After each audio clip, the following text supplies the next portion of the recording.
স্বাগত জানাই গুরু tutorial YouTube চ্যানেলে। এখন তোমাদের উচ্চ মাধ্যমিকে স্বাস্থ্য এবং শারীরশিক্ষা বিষয়ের দ্বিতীয় অধ্যায়ের ফাইনাল সাজেশন নিয়ে চলে এসেছি। একেবারে 100% ভরসা রেখে করে যাবে। পরীক্ষা দিয়েছে আমাকে কমেন্ট করে জানাবে, আর অবশ্যই উত্তরগুলোও পাবে। আজ থেকে ইউটিউব চ্যানেলের সঙ্গে যুক্ত হয়ে যাও এবং এসএকে এমসিকিউর উত্তর পাবে এবং শেষে ইবুক। দ্বিতীয় অধ্যায় মানুষের অঙ্গ সঞ্চালনের বৈজ্ঞানিক ভিত্তি। এই অধ্যায়ের যে প্রথম প্রশ্ন একেবারে পরীক্ষায় উঠে গেছে, আজ থেকে বলে দিচ্ছি, কিন্তু পরীক্ষা দিয়েছে কমেন্ট করে জানাবে, উত্তরও পাবে সম্পূর্ণ বিনামূল্যে এবং ইবুকেও পাবে।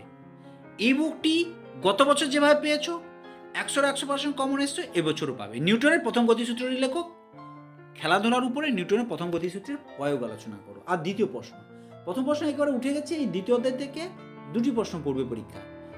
2 নম্বর প্রশ্ন দেখো, হাইপোকাইনেটিক্স বা গতিহীনতা